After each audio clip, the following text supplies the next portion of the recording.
The Levante doesn't need an introduction. Since 2016, this has been the tallest car that Maserati builds. And it is available in a variety of engine choices ranging from practical diesel to an enthusiastic petrol. And yet, it has always seemed like something was missing, and the car that I drove in Modena could be that critical piece of the puzzle, the Levante Trofeo. When such fancy Italian words of motorsport origin attach themselves to a car, you can be sure to get something rather special, and the Levante Trofeo is just that.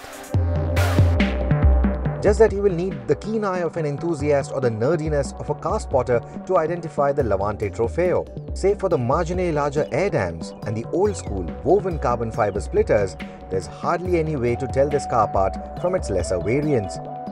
There is the Trofeo scripture Easter egged into the Maserati trident on the D pillar, and I think it's a classy touch, especially if you're choosing this car for its understated elegance over something as shouty as a Lamborghini Urus.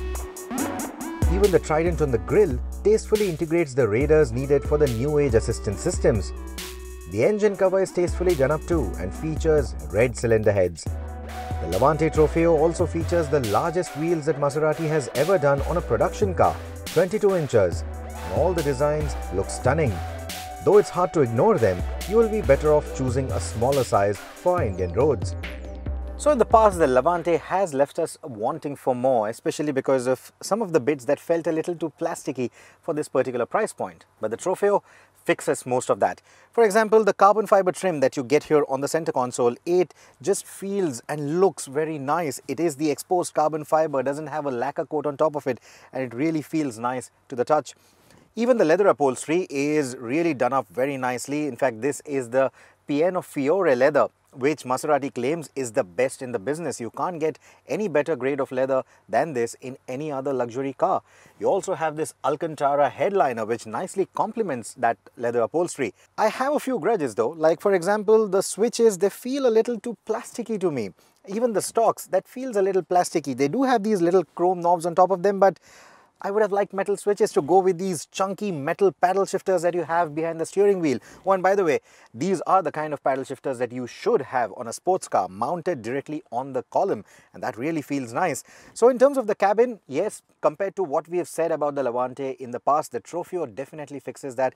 It's got a much better feel-good factor inside this cabin. And there's a bit of that old world charm that this cabin has, and I think that is really nice. If I was nitpicking though, I would have liked to see embossed Trofeo logos on this headrest instead of the embroidered one. But then Maserati says that there are 400,000 various combinations that are possible in terms of the variants, in terms of the trims, in terms of the materials. In fact, they say that no two Levante cars look the same. In fact, that is the reason why probably what you're seeing on camera right now is different, what I'm driving is different, and what we've shot is different, because no two Levantes are the same, and there are endless possibilities that you can try with all the materials, with all these fine details. So talk about exclusivity, well, it's right up there. The Levante is suspended from air springs all around, and though it doesn't lower itself upon unlocking like some of its peers, ingress and egress is easy.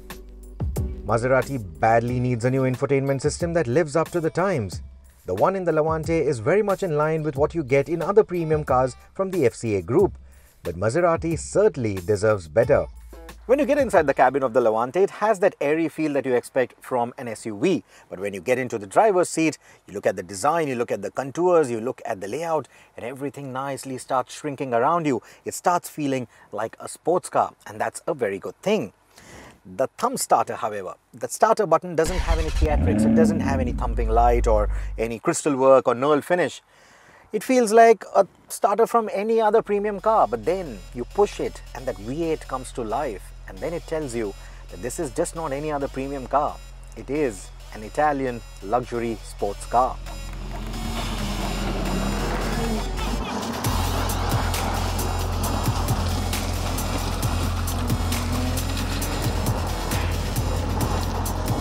Italian power, it's often derived from familial connections, and the Trofeo, well, it's true-blooded in that sense.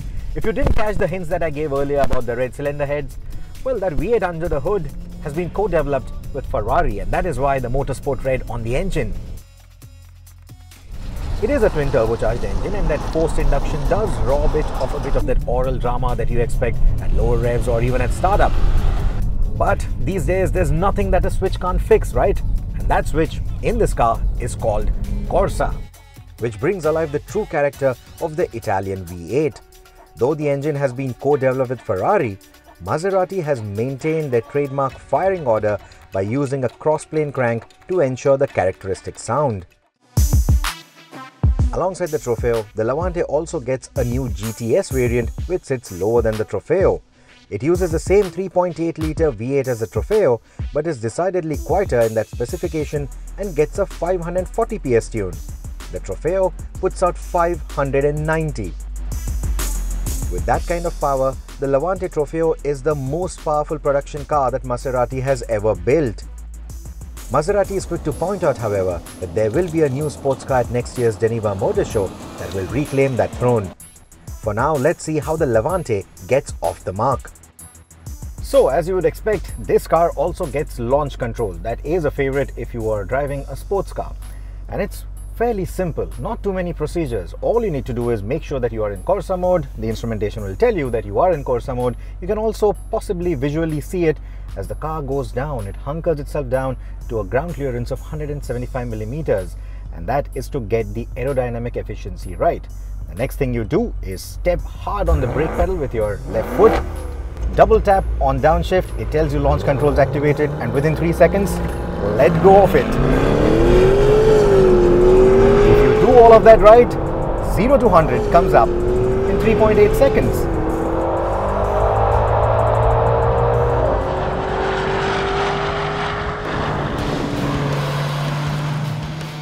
0 to 100 in 3.8 seconds is quicker than the Cayenne Turbo and only a shade slower than the big bull Lamborghini Urus. Like the Urus, the Trofeo's engine is also mated to the quick 8 HP transmission from ZF. And even in this application, the transmission is just as telepathic as you would expect in a sports car. You don't have to use the paddle shifters often, but around some of the winding roads in Modena, I was only using them because I wanted to hear the engine and the crackles more often. Air suspension, like I said, is standard, but the Trofeo is set up on the stiffer side. There's no comfort mode as such, and on the cobbled streets of Italy, you can feel every bump. The sport mode only stiffens it up further. And then you have the 295 section tires which track over all the undulations. The Levante moved to an electronic power steering in 2017, and it feels over-assisted if you compare it to the likes of the Cayenne, but the Corsa mode does stiffen it up quite nicely. In fact, the Corsa mode is what I wanted to stay in all the time while driving this car. It's a marriage made in heaven. The intrusion from the electronic 9Es is minimal, the drivetrain shifts to a more rearward bias, the shifts are quicker, and the gearbox can stay in your desired gear for longer. It also makes the Levante feel like an SUV derived out of a sports car, and not some road-going SUV that was engineered to go fast. It does a fair bit of off-roading too, though it isn't the intent of this car. It is meant to have fun on the tarmac, and that it does extremely well.